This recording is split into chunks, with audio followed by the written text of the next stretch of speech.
Hello, I'm Ian and this is Thinking Out Loud. I've just been on a very nice long layover in Key West, Florida. Come on, let me tell you what I thought.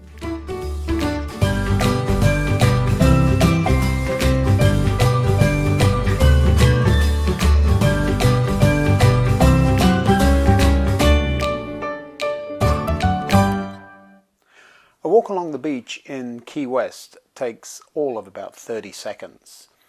It's pretty, but it's very built up and so not really very walker friendly at all. And there's a problem. You would think for someone who's been making videos more than half his lifetime that I would remember to take a video camera with me. But no, I didn't. And so I'm going to have to describe the walk. As I approached the beach, there were a couple of men digging a hole and they were looking for an electrical cable. And then further along there was a man repairing a boat. I think he must be the guy that looks after the rental boats that they have there. While walking, I was planning my day. The van would eventually pick us up at about 4, so I had a few hours yet. I had to cook lunch. Well, cook. I mean, you plug the heater in and it makes the frozen meal hot. That's cooking. I haven't had breakfast yet and needed a coffee. That's probably why I didn't remember to turn on a video camera, but that's, hey. It's 90 degrees and this is going to be a short walk. Finally, I settled down with my coffee and decided to have a little read. And I turned to Mark chapter 4. And there we find Jesus out for a very similar walk. I bet his thoughts were a little bit more important than mine, but nevertheless, same kind of deal. He's walking along. One day, as Jesus was walking along the shore of the Sea of Galilee, he saw Simon and his brother Andrew throwing a net into the water, for they fished for a living. I smiled when I read that. I'd seen 2 men digging a hole with shovels, and I could have said, for they dug for a living. But Mark has a way of stating the obvious, doesn't he? Jesus called out to them, "Come follow me, and I will show you how to fish for people." And they left their nets at once and followed him. I'm sure if I'd said to the men digging, "Come follow me, and I'll show you how to dig for people," it would have caused an interesting situation, wouldn't it? But there's Jesus walking along, and these people just follow him. Were they bored with their job, or simpler times maybe? I don't know. But was it Jesus speaking with authority, or what was it? But they just followed him. And so now the one walking on the beach became 3, and soon to be 5, as 2 more were recruited in a very similar way.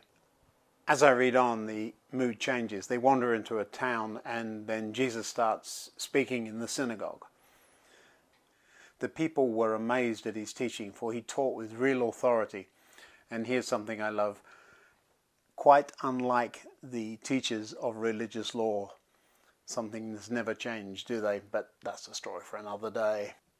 Suddenly, a man in the synagogue, who was possessed by an evil spirit, cried out, "Why are you interfering with us, Jesus of Nazareth? Have you come to destroy us? I know who you are, the Holy One of God." There were the disciples enjoying a bit of good teaching, minding their own business, when boom, it all goes nuts. I can relate to that. Some days are just like that, aren't they? There you are, out for a walk on the beach or just doing your thing, and it all goes nuts. Jesus reprimanded him. "Be quiet, come out of the man," he ordered. And at that the evil spirit screamed, threw the man into a convulsion, and came out of him. Mark seems to have a knack of stating the obvious, for they were fishermen kind of statement there. And in verse 27 he does it again. Amazement gripped the audience. Yeah, I bet it did. They began discussing what happened. "What sort of new teaching is this?" they asked excitedly.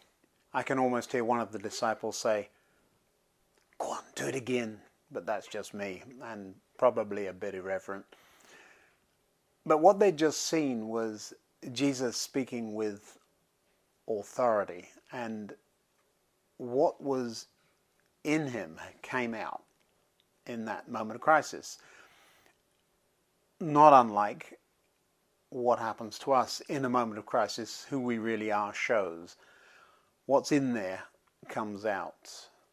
How do I handle situations that hit unexpected? How do I handle a crisis?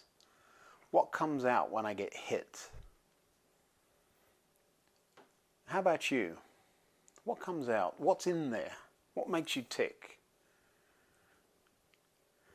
In our story today, the news spread very quickly. If you read verse 28 there, it says, the news about Jesus spread quickly throughout the entire region. I wonder what people were saying. And if the news about us spreads, what are people saying? Who do people say that you are, and who do people say that I am? This has been Thinking Out Loud, and if you've enjoyed this video, tell your friends and subscribe. And you can click on that bell icon thingy and you'll be notified when the next video is posted. Goodbye.